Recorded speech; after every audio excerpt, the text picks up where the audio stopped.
A black briefcase just left a hotel room in Islamabad. Inside it, a decision. Not a political one, a mathematical one. Either 90 million people keep their lights on, or the Middle East is forcibly returned to the 18th century.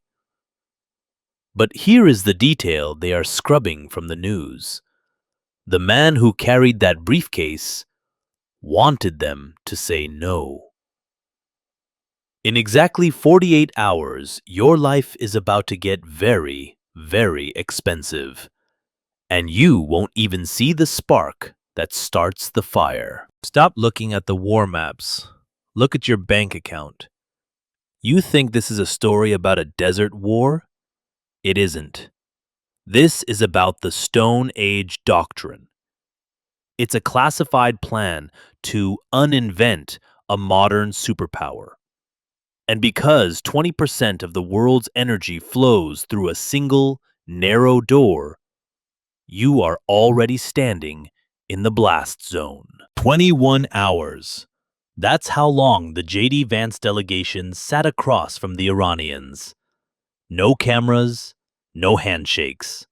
Just the smell of jet fuel and existential dread. The media thinks they went there to sign a peace treaty. They're wrong. You don't bring 50 combat analysts to a peace talk. He didn't go to negotiate. He went to deliver a digital execution order, a choice so brutal it was designed to be rejected. At the end of hour 21, Vance stood up and said 4 words. They chose not to accept. Wait, if you're facing total darkness, why say no? Because of a ghost in the machine. While Vance was talking, a Chinese TEE-01B satellite was locking onto every American carrier in the Gulf. Tehran isn't guessing anymore. They have God view. They didn't sign the deal because they think they can hit back, and their counterattack isn't a bomb.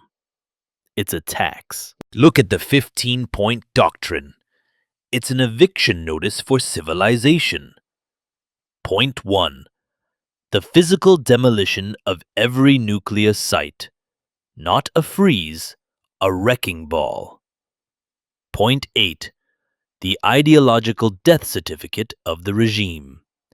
But here is where the Stone Age begins. If they refuse, and they have, Washington activates Power Plant Day. The targets aren't bunkers. They are the switches, the transformers, the water pumps. Total mass dehydration for 90 million people.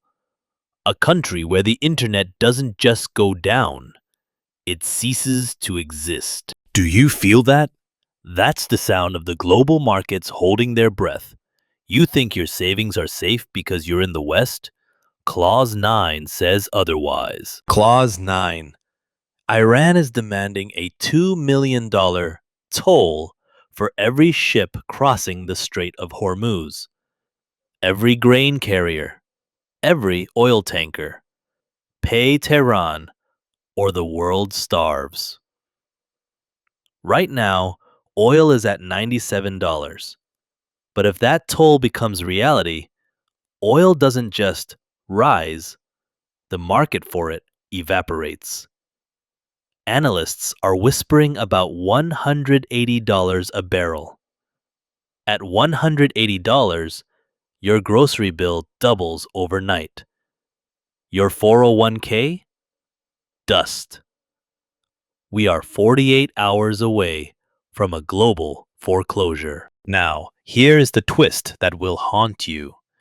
Leaked intelligence reveals the Iranian regime wants the lights to go out. Why? Because a nation in total darkness cannot organize a revolution. They are using American bombs as a shield to silence their own people. They aren't choosing war to win. They're choosing war to stay. The briefcase is back in D.C. The The targets are locked. The deadline of April 22nd isn't a date, it is an event horizon. Once we cross it, there is no undo button. Washington wants Iran to stop being what it is. Tehran wants the world to pay for what it has become. In every crisis in history, the moment the markets stopped believing in a deal was always 3 days before the deal became impossible. We are in those 3 days. The lights are already flickering.